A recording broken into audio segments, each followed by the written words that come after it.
Welcome back, everybody. Another edition of Game Time with John Eads, and we are joined by a familiar and special guest, Mark Etheridge of D1 Baseball. Be sure to check out all of their work at d1baseball.com. They do excellent podcasts, articles, digital content. That is your number one follow, in my opinion, for college baseball, keeping up with all the teams from all the conferences. And this is the time of year to be locked in and dialed in because Yeah. the regular season's coming to a close. LSU, just a couple of conference series to go. Then, of course, the trip to Hoover for the SEC tournament. And then followed, of course, by the NCAA tournament and everybody's trip to Omaha. 8 teams will be lucky enough to make that quest to Yeah. Nebraska. And LSU fans are hoping this is the year the Tigers make it back there. So, Mark, with the regular season winding to a close, everybody's attention focusing on the NCAA tournament, how the Tigers are stacking up in terms of their postseason prospects. I want to ask you before we get into all of that, though, how you've seen this team kind of transform from the last time hmm we spoke a couple months ago to where they are now, late in April, early in May. Well, I do feel like that with the pitching rotation, it's certainly Sunday's been interesting. With Chase Shores, he was good at times, and then here lately, it's gotten away from him and lost his spot. Connor Ware got a start, and he wasn't bad, but I do feel like the introduction of Case and Evans on Sunday against Tennessee, that's a game changer for me. If that's the way this rotation looks, and you've got Cade Anderson on Friday and Anthony Ianson on Saturday, and now you come in with Case and Evans, I'm not sure anyone else has three guys like that, right? So then the question becomes, okay, well, you insert Evans into the rotation, what happens to that void that now he's not at the back end of the bullpen? And certainly Zach Cowan's there, but he can't pitch every game. So someone else has got to step forward, and who will that be? But I do like the move because when you have because Anderson and Ianson are getting you pretty deep in games. So your bullpen, you're not really taxing it. So I think there's an opportunity to to have that advantage on Sunday, and at worst you're 1-1 and you're coming in with him to win the rubber game, and depending on the opposition, there could be some chances to do better than that. I do feel like that they're going to need some of these other guys to elevate, and whether that's Jacob Myers, whether it's Chase Shores, in a bullpen role, Connor Ware, whomever, right? There's plenty of candidates. Somebody to come through and give Cowan, just that buddy back there at the end of the game that can pitch when he's not, or get to Cowan if the starters don't go as deep. I think that's the biggest remaining question with this team. Of course, offensive consistency, like will we hmm see the same kind of production game in, game out from the lineup? But defensively, I feel like they're pretty set. Starting pitching wise, obviously that third game is a question mark if Evans is not that guy and they elect to use him elsewhere, and same as Yeah. Zach Cowan. Can somebody step up and not replace Case and Evans, Zach Cowan? Because nobody can. Those guys are hmm so valuable to this team. You're not going to find a second one of them. But maybe it's a couple different guys teaming up to get those outs that Evans and Cowan do.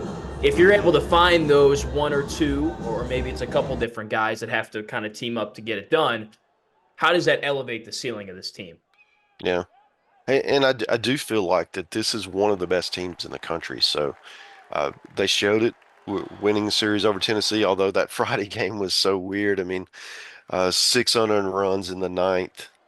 It happens, right around midnight, well, I guess it was after midnight. It was Yeah, it was late. really late game. And for all that to happen, I feel like that was just sort of it really made Sunday mean a lot more because that win on Sunday, instead of just salvaging a sweep, I mean, keep from getting swept, it was to win the series. And the way that that LSU won, it really changed how I view them. I do feel like offensively there's some consistency things, and obviously this is not the most talented lineup LSU's had, but it does have some pieces, and it has some guys getting hot, and the way Derek Curiel, I mean, he's elevating right now. Oh, yeah. And most of the time, when you have freshmen who who have a lot of success early, the book comes out on them and they're not as good in yeah, as week 7, week 8 of conference play. But that's not the case with him. He seemed to have found another gear. And that's exciting because he's one of the best freshmen in the country and has a chance to really be a key part of this late season run. And then after that, with Dickinson, Braswell has, got inserted in the lineup and made the most of his opportunities. Looks like, you certainly got to run him back out there now. Um, I feel like the other part that intrigues me about LSU is just different players coming through. I guess a couple weeks ago it was Ashton Larson Mhm. had a big pinch hit. Um, who was it the other day? They had 8 at bats all year, and Dalton Beck. Dylan Beck, Yep. Dalton Beck, yeah, comes through and gets just a clutch hit to keep the game going. Um, I love that they're getting. And Josh Pearson's had a ton of Oh yeah. those, right? And just getting opportunities for guys, and then they make the most of them. That's an exciting part of this LSU team. And I mean, LSU's one of the best teams in the country. I mean, Texas right now has kind of elevated itself, and you look at Texas, and it's a team you watch them play, and yeah, they pitch really well, and but it's not their stuff is not as good as LSU's, and their offense is good, but it's not as good as Arkansas's. Hmm. But they're playing like it is, and it's that belief. And I think they're able to make the plays when they have to, or the pitch, or the defense, or get the clutch hit. And that's the difference between them and everyone else right now, that consistency. And that's where LSU's got to get to, where you don't have those, hey, you get thumped on Saturday, right, against Tennessee. Where Yeah. Texas, that's not happening to Texas. And I think that's the next step for LSU is just getting a little bit more day-to-day excellence that the championship teams just seem to have. What do you think is holding them back from getting to that point where they are consistent and baseball's tough because there's so many Hmm. games and it's so easy to fail and a lot has to go right for you to win, right? Or you got to Yeah. pick up the slack in some areas. What do you think's holding them back from being that type of team right Well, it now? starts on the mound, and certainly with Ianson, he was pretty good during his time, and then he gets in a little trouble, and then that next group just, I mean, Tennessee just took advantage. Yeah. Right. And that was the difference. They didn't use Cowan, they didn't use Evans, and now we see why they didn't use Evans. But I do feel like that's where we're talking about. That's the gap where somebody's got to come through and put up some zeros to keep that game close. Where the offense is shown it can it's a good comeback team. It they've just got to uh, keep it within striking distance so the offense can get cracking late. That's exactly what Jay said is that they need that guy to come in and put up some zeros because this offense is potent enough to where if you Hmm. do that, you give them a couple innings, they'll put together those runs for you. And I guess that's kind of what they're looking for now. I will say that in that Saturday game, they had it 6-2, and Jared Jones had a very uncharacteristic error at first base where it was a Hmm. ground ball and he tried to glove it when he should have probably just bodied it up. Right. I And remember that. once Yeah. that happened, the game kind of changed. So I wouldn't necessarily believe that it's a week in week out thing where on one specific day they're just not competing. But Hmm. there have been instances, I suppose, where that's the case. You mentioned Derek a few minutes ago. He was your guys' SEC Freshman of the Year pick. Yeah. Safe to say, at this point, he appears to be living up to that. Yeah, he is. I mean, he's right up there with the best freshman in the country. You know, maybe unfortunately for him, Dylan Volantis for Texas is he may be the national freshman of the year. So you've got two of the best, probably the two best freshmen in the country, Yeah. and you're in the same conference. So that does maybe put a ceiling on some of his postseason awards because they're going to share a bunch of stuff. So, but yeah, just what he's been able to do and be able to step forward and not play like a freshman. I mean, he wasn't a freshman in the fall, Hmm. and now he's really, as we mentioned before, just kind of coming into his own. You can't pitch to him right now.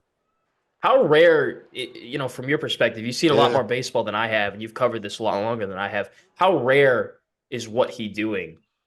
How Yeah. rare is what he's doing right now? Yeah. You see it occasionally. I mean, I guess last year Gavin Grahovic was really good as a freshman at A&M. Justin LeBron at Alabama was Mhm. really good. So you see it, but I think Curiel is. I mean, those are two really elite players, and he's right there with them. If he might actually have better numbers, certainly has a higher average, maybe not the power, but I do feel like, he's as he develops physically. He's what, 19 years old. As he continues to mature, you're going to see more pop, and you're seeing more now. Mhm. But I think, Mhm. just as he spends time in the weight room and just, as we all do, we get stronger as we hit 20, 21 years old. I would look for him to incorporate that part of his game, Yeah. which is really, kind of a bonus at this point when that happens. It's coming along. He's had a couple home Hmm. runs over the past few games. His 43 game on base streak ended, I but saw that. since then, he has gotten on base every time he's been at the plate via the walk, doubles, homers, whatever it is. So Hmm. it's been unbelievable. I think people are starting to compare his rookie year here to guys like Dylan Cruz and Yeah. Alex Bregman and some of the LSU greats over the past couple of years. Plenty more before that as well, a little bit before my time. But what he's doing is certainly special. Is there one guy on this team, or maybe it's a couple guys, that if they can elevate their level of play just a little bit here late in the season, it takes this team to new heights? Yeah. I mean, I want to see Case and Evans be able to come through and do this week after week. If this is indeed his role, which, Hmm. that's an assumption. I don't know that. But Nobody does. yeah, I don't think Coach Johnson even yeah. does. I think, it's one thing to run it out one time. He's been great all year, Yep. but it's different doing it over 6, 7 innings. And Hmm. I think, to me, that's the piece. If they can get those three guys that can match up with anybody in the country, um, that changes the math for me. And then the other part is someone, whether it's Ware or Shores or one of these talented Myers, one of these really talented guys that are going to be top draft choices, come through in the bullpen and give Cowan some help, and be that guy where on Saturday, like we talked about, like last Saturday, he can, hey, maybe Cowan throws Friday, and then whomever it is, or maybe it's a group of them, they can piece it together to to keep Saturday competitive. And then on Sunday, maybe they're all available for small stints. And, Yeah. and I think if you've got that, then you've got enough options that you can piece it together. And you, with those starters, you don't need a lot, right? Ideally, Not yeah. typically. So, so I think that would be what I would look for. I think the offense is going to be fine. It's never going to be, what Georgia and Arkansas and those teams are doing, but it's good enough. And sometimes it's better than good enough, Hmm. depending on the day. Yeah. Depends on, I guess, who you're playing against. Like if you're going Hmm. against Liam Doyle, it's probably not going to be a huge Yeah, day at the office, or Pico Khan, or some of these aces, right. Tyson Witherspoon, another. But in those games where they've gone against another team's ace, they've been pretty successful this season. I guess it's kind of been a combination of different things. The Saturdays and the Sundays have kind of been the issue at times. But zooming out a little bit, couple series to go. LSU is firmly within the top 10 right Yep. now, rankings wise. You guys just recently started to come out with more of your bracketology things, and who are Hmm. kind of your super regional hosts and your regional hosts. How's LSU stacking up and looking at this point? Yeah, we had we call it the Nerdcast. It's our bracketology podcast, and where we pick the field and then we release the field. And that was yesterday, I guess, talking to you on Wednesday. Yes, sir. It was, um, LSU is in that clump of teams behind Texas. Okay, there's a group of them, and it's really going to depend on how things go these next few weeks. LSU could be as high as two. They could fall down and be, in the teens. I think that's probably the floor. Okay. But I feel like they're going to host, and they're going to be they're in, obviously we've got them number 2 this week. They're in great position to get one of those top 8s. And honestly, it doesn't matter if you're 1 or 8 because you're going to play the whole time at home as long as Right. you win. So 2 is as good as 8, 8 is as good as 2. And I do feel like that, then once you get to Omaha, you got to beat everybody anyway, so it doesn't matter. Yes. So I feel like LSU's in position to schedule. Certainly the next 2 weeks are really challenging. Oh yeah. Going to A&M, I was in Austin last week and saw A&M and Texas, and A&M played Texas off their feet 3 straight days, 3 one-run games, 3 times where they had opportunity to win the game late, and Texas won all 3. Hmm. And you think, oh, A&M got swept. They must not be very good this year. That would be mistaken. They're Oh playing yeah. really well. And going into Bluebell, that place will be rocking, especially with LSU coming in. It's going to be an exciting atmosphere, and it's one of those where A&M really needs it. I know everybody Mhm. needs it this time of year, but they really need it Mhm. because of the hole that they dug themselves in with a terrible start. So with with what LSU's got to do, I mean that's a really potent offense. Those starters are going to have to bring it, and you're going to have to get those relievers coming behind, but you're going to have to score. Mhm. And A&M's pitching has been a little bit up and down. It was up this week or last week when they played Texas. They pitched really well against a pretty solid Texas lineup. So if they get that kind of pitching and their hitting is kind of returns to form, which I expect it to at home, Texas is not a hitter's ballpark in Dish Falk, so I feel like it'll be a lot more offensive uh, this coming weekend for A&M than it was last weekend. Even against LSU's pitching, it's certainly as good as Texas, maybe better, certainly stuff wise it is. So that's one of the best series of the weekend. I mean, Texas goes to Arkansas. That's another great one. Yeah. But those two, those are 2 of the best series of the whole season, and they're going to happen next weekend. In terms of kind of the SEC outlook, LSU and some other teams still kind of have an outside shot at winning the regular season. I guess Texas has a pretty sizable lead at this point, It would take a and meltdown by yeah, Texas. which probably won't happen. But you saw them recently, as you Hmm. mentioned. How different do they look without Jared Spencer? Is it really hurting them at all? Yeah. Well, that was interesting because that was their first week without Yeah. him, and they moved Ruger Riojas into the Friday role, Oh, and okay. he had been pitching. He'd been pitching out of the bullpen. Then they moved him to Sunday, and he was really good. He's not the most velocity guy, Yeah. but he knows how to pitch and he competes, and he is an uncomfortable AB up there, and he was really good for them on Friday. And then they've got Max Grubbs and Dylan Belantis at the end of the game. They're as good as anybody, right? They're the alternative to Cowan and Evans, which with what LSU has had, prior to the weekend. Um, and then offensively, they're it's the whole Jim Schlossnagle approach. He did this at TCU. He did this at A&M. They don't swing at balls and they hit strikes. Mhm. They don't strike out a ton, but they hit for some power, but it's not really a power approach. It's a lot of contact. It's a lot of hard hit balls and a lot of walks. And because of that, they stay on base. And I think that's part of what's making them more consistent is because they're having more opportunities to come through than a lot of teams because they just have so many base runners. I do feel like what Texas has done is really kind of scary considering where they this is first year under Slosh, how he came in with all the uncertainty, all the scandal, whatever you want to call it, leaving A&M to come into Texas, being able to put a roster together and not being able to have all those established connections and like you're going to have in year 2 and year 3 and year 4, and be able to put this kind of team together that's 19-2 in the conference. They're dominating it. Yeah. This is the best the SEC has ever been, and Texas is dominating it. So what does that mean going forward, year 2, year 3, year 4, once they really have a foundation in place and are building on it? So if you're Texas, you got to be thrilled. If you're everybody else, you got to be, all right, We'll we got to worry. deal with this. Yeah.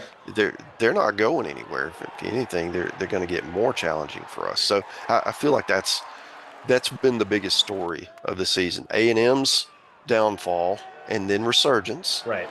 and then Texas just being so much better. We thought they'd be good, but nobody saw this coming. I like this. Yeah. That's your number one seed right now, right? Oh, Texas. easy, Yeah. easy. It's not even close. Yeah.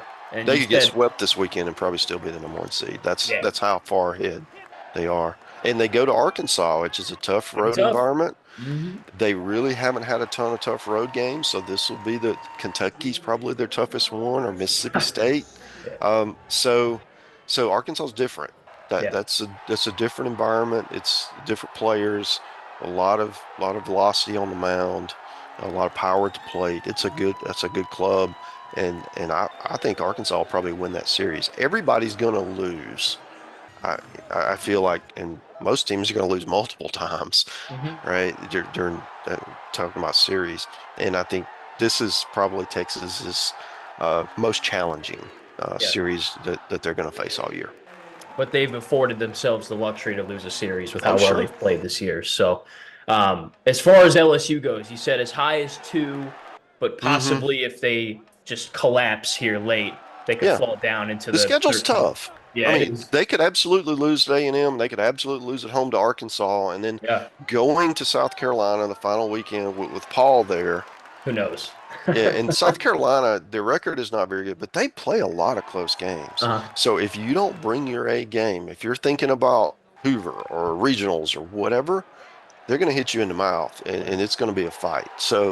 Um, so LSU could certainly stumble down the stretch, and not that I'm calling for that, but the schedule would allow it. Mhm. So LSU has 14 SEC wins at the time we're recording this. What do you think is the magic number for them to secure a top eight seed? Well, it's all depends on what other teams do as well, Okay. but I do feel like if they can go maybe even 4-5. That might be enough. Four or Uh, five. yeah, four. They got 9 games left, so if they go 4-5 the rest of the way, that's probably enough. Okay. Because of how well they've done earlier and the big wins they have. Now, the caveat to that is, what do some of the other contenders do? Does somebody like a Vanderbilt or a Georgia or Tennessee just come in really strong and supplant them, and then there's Mhm. not enough room, and then they would slide to maybe a 9 or a 10. Mhm. But realistically, I feel like LSU, even though the non-conference is not going to help them, No, it was not strong. no. I do feel like that they're going to be in a they're going to be in a good position come Memorial Day. I am interested in asking you this because RPI, they're nine right now, last I Hmm. checked, and there's a decent amount of ACC teams ahead of them, some other SEC teams. How do you guys kind of differentiate between the RPI and then the Hmm. fact that you have them like top three right now? What's kind Yeah, of the separating factor there? yeah. I mean, the RPI is one of the factors that we look at, and as the season progresses, we weight it a little higher. Uh, so we'll weight it higher in 2 weeks than we do now. Just more data points, it gets more accurate. Hmm. I do feel like that the committee has over-relied on RPI at times, Okay. and I think that's a valid criticism. I do feel like what you're trying to do is find that balance between how did you do in your conference, and when I say that, I don't necessarily mean conference record, because these conferences are so big that the schedules are unbalanced. So conference record is only part of that. How was that conference record comprised? Who did you play? Yeah. Who did you miss by Yeah. not playing? I mean, LSU got 3 wins over Missouri. They did. Missouri's 0-21 heading towards 0-30. That's, that kind of works against you, right? And Yeah. all the other teams who got those 3 easy wins. So all of that goes into it. But then you look at who you beat. We look at record against the field. We look at our projected field. We have a report that shows how did you do against the 1 seeds, the 2 seeds, the 3 seeds. So we can, because that's who you're going to have to beat Hmm. to win a title. And I want to see how you did against those teams. Because if you roll up a nice record, but it's against a whole bunch of stiffs, what do I know? You might be awesome, but I really can't prove that Hmm. because you haven't demonstrated it.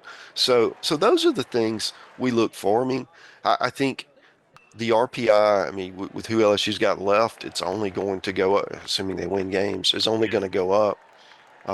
So I think, I mean, Jay didn't get the schedule he wanted, and as a result, there could be, some, I guess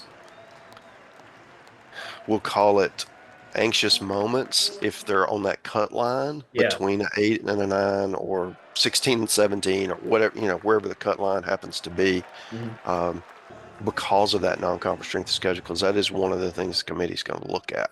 Yeah. And some of that's out of your control, It but is what is in their control right now is that, at least according to y'all's projections, they're firmly in that in top eight great right shape. now. But you got some opportunities ahead to really cement yourself in there. Arkansas is probably the best of the Hmm. series opportunities that you have left, which are, of course, A&M on the road and South Carolina on the road, and then Grambling's not going to help you out a whole lot, No. but certainly Arkansas. So Tennessee series win was huge. Yeah. Some people might be under the impression that that cemented them as a super regional host, but not quite. Still a little bit more work Well, to do. I mean, if you go 2-7 the rest of the way and other teams chasing you do well, then no, Yeah, absolutely you could drop. yeah, So yeah, but again, we're talking about reality, and most likely scenario, LSU is not going to fall like that. right. So, but see, if they continue to play well, and I don't mean they have to win all three of these. I think they could split the next two Hmm. and then win 2 out of 3 at South Carolina Yeah. and probably feel pretty good. Yeah. So you're looking for 4-5, 4 wins, five, that kind of Yeah, range five and here. You're four, looking four at. and five in that range, depending on what others do. Sure. Couple more for you. By the way, you said Nerdcast is the Yeah. podcast people need to check out for. Yeah, if you go to D1 Baseball, go to our podcast section, you see a lot of stuff. I mean, we have Highway to Hoover with Joe Healy and I. Hmm. We do an SEC recap every week. We did a emergency pod this week on Chris Lamonis being Yes. let go at Mississippi State.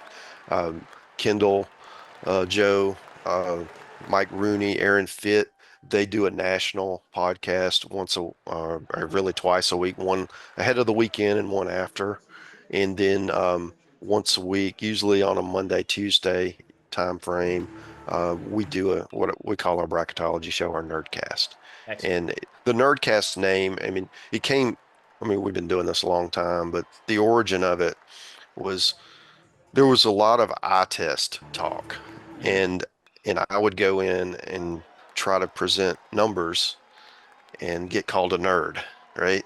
So I became, so then it became the Nerdcast, and then since I was the one bringing all the nerd stuff, they started calling me the Nerd Master General. They call me, a whole bunch of names, and that one's the one that stuck, the Postmaster General thing. So so that's kind of evolved over the years, and we've gotten pretty good at it.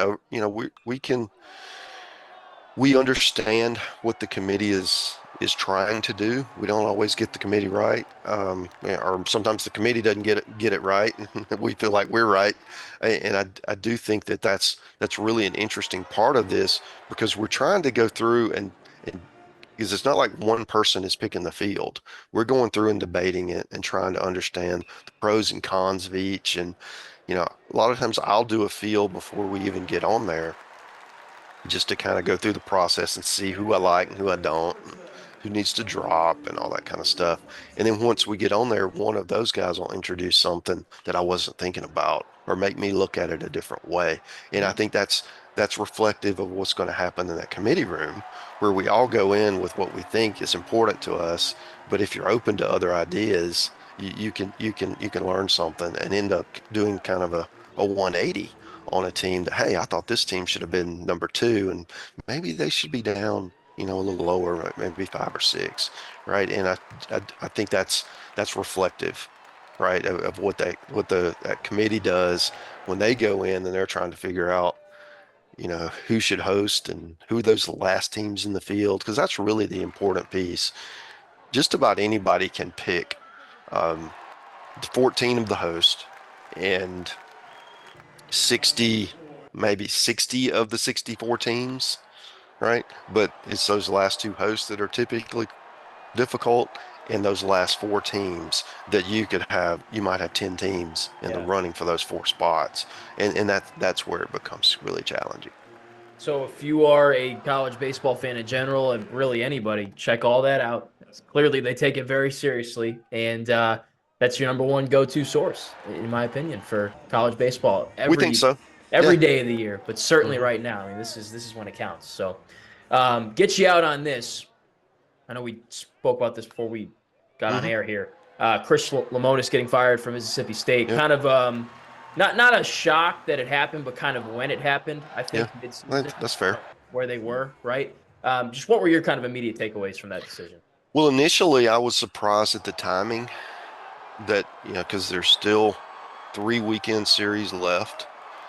If they were to win those three series, they're probably making a regional. Yeah, And but then I got to thinking about it, and if you're Mississippi State, that's not where you want to be.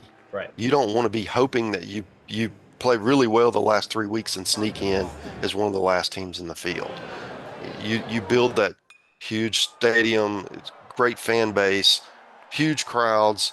You're expecting to be at least contending to host a regional every year, and that's not where they were. So you look at the direction of the program and how it's trending, and I think that's how they made that decision. Um, why you make it now?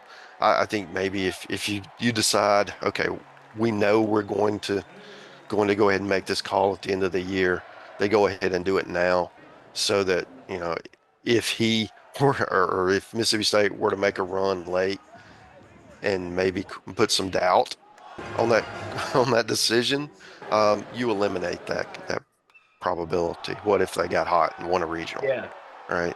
And if you've already made your mind up, then you go ahead. I wrote a column on that. It's in our daily dish that I do every day. It was done on Tuesday, but for those that are interested, it's kind of it goes into both sides of it, both from Chris's side and from and from letting him go side, and I feel like it's a pretty good representation of the subject. good. Yeah, no, I mean it's tough because Hmm. you get them to a national championship, but Yeah, at the same time, what have you done for me lately? Um, that's the world we're in. Yeah, it's a difficult spot to be in, but I'm sure it would be the same at LSU. Oh yeah, You could take them to a national championship, but if you're struggling to host even a regional over the next half decade, yeah. people aren't going to be too happy about that. Well, you have the advantages of places like LSU and Mississippi State that Yeah, allow you to compete there, but you also have the expectations that got to if you deliver. don't perform, you understand that going in, Yeah. what's going to So happen. Yeah, that's the big news in SEC baseball right now, and I'm sure there will be more over the next couple weeks, couple months. But right now, it's about finishing the regular season and then highway to Hoover. Right? there we go. Looking forward to it. It's coming up, and Yep, single elimination this year, a little different. new format. Yeah, Yeah, you like it? Wa- I'm waiting to see right now. I'm Okay, hoping that the fans are going to show up when you're only guaranteed one game. right. That's the concern, because the atmosphere is always so great. Yeah. So. I hope it's like it was last year. That was my first time, and I really Hmm. enjoyed it. But now it might be more of a thing of, well, are they even going to try to win the game that they're playing? Because it's not that big of a deal for a lot of teams. Some teams it is, but Hmm. a lot of the SEC teams, it's whatever. Let's just Right. check the box, go, and whatever. We're more concerned about the regionals and supers and whatnot. So we'll see. To your Yep. point, I hope it is, Yeah. tradition filled and like it always is. So, but thanks so much for your time. I know you're a busy man this Sure. time of year. And I really appreciate it. And I'm looking forward to chatting with you some more in the future. Sure. Again, d1baseball.com, Highway to Hoover. Anything else you want to shout out one more time as we wrap up? Well, I'll be in Baton Rouge next weekend for the Okay. Arkansas series, so I'll see you there. Yes, sir. Excellent. Should be another excellent, great crowd. We had a Can't wait. record-breaking crowd for Tennessee, and I'm sure these will do numbers again for that series. So he's Mark Etheridge. Give him a follow on social media. Check out all their excellent work at d1baseball.com. I'm John Eads. Thanks so much for tuning in to Game Time with John Eads, and we look forward to chatting with you sometime soon right here.